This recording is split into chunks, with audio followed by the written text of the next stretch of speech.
Now, these weeks in particular are a period of time where it is evident that much is going colossally wrong, especially in the Middle East. When I was growing up, it used to be that the Middle East was a chronic, continual, and almost constant source of what was going wrong in the world. People would joke about, oh, I'll get to that when there's peace in the Middle East, as a way of saying never. So here we are yet again in the midst of a tumultuous moment, one that tends to fill our airwaves and fill our collective minds, particularly in the United States, particularly in New York City, where I am, and certainly in the Middle East and Western Europe.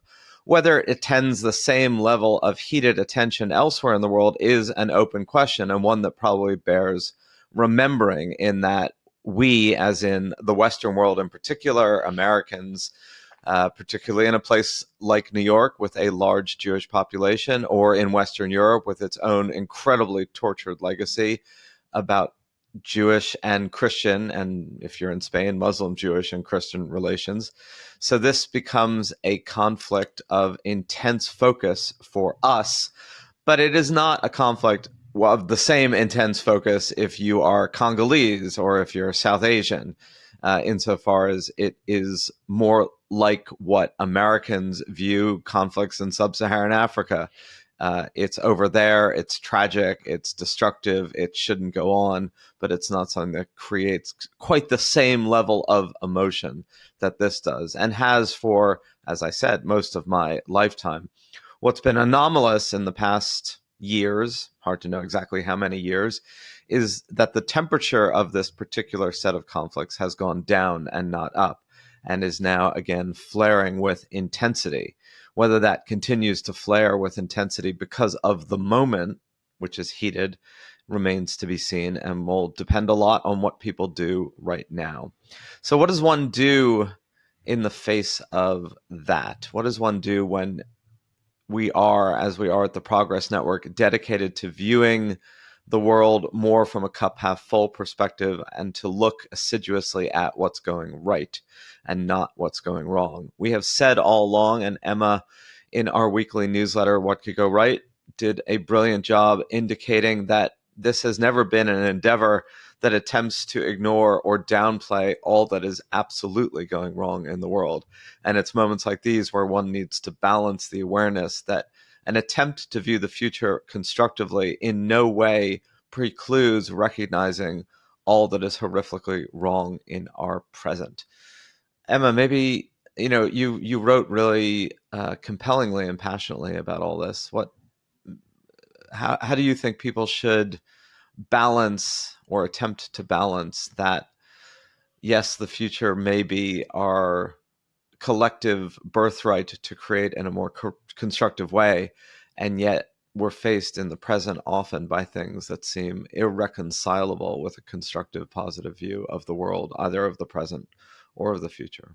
So I share a few different pieces of advice in the newsletter on the Israel-Palestine conflict, ranging from how to approach this as a human being with empathy, to more actionable things on what you can do to get through the misinformation that's out there.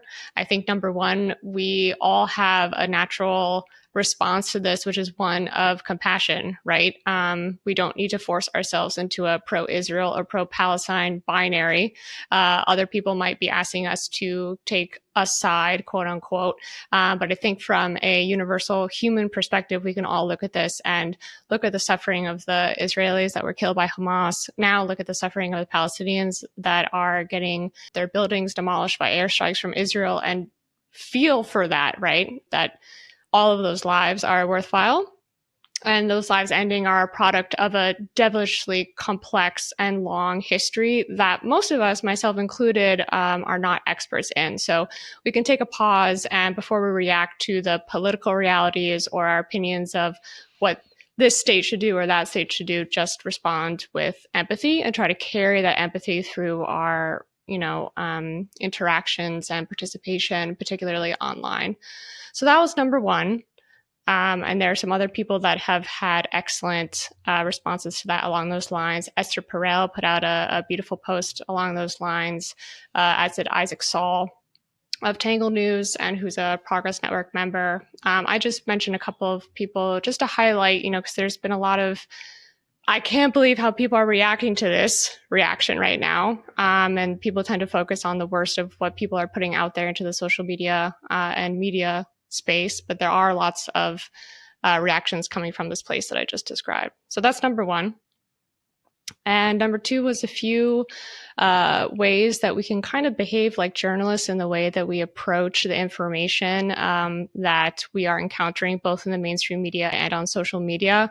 Particularly right now, it can be quite difficult to ascertain what's true and what's false. This is a part of how modern warfare is waged, that governments and groups like Hamas might be putting out videos and information that are not correct. There are plenty of also state-controlled outlets that then push that information to us in the algorithm. So number one, anything that you see, if it's not coming from a source that's recognizable to you, that's trustworthy to you, check it.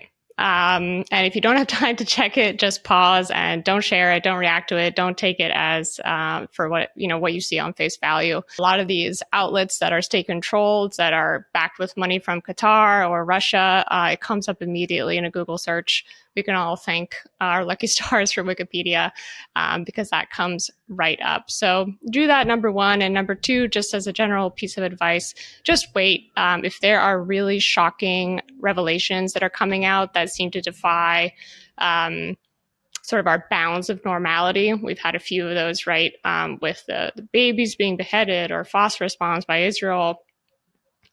Those things are going to be confirmed or denied in a matter of time. And often there's it's true, it's not true, it's true, it's not true. Just wait for the final answer on those before you react, before you share, before you repeat that to your friends and family. And even in these kind of conversations, trying to say, look, there are ways of looking at this with balance. I'm sure there are listeners, and there clearly are a lot of people that even that statement feels incendiary, that the right and wrong feels of such an absolute level that even saying that can feel a negation of that absolutism. All I can say is that both of us and what we're all trying to do here does not come from that place, that there is always, in moments of intense injustice and horror, human created, there are ways to respond to that are more likely to be constructive, and there are ways that are to respond to that are more likely to be destructive. That has always been true.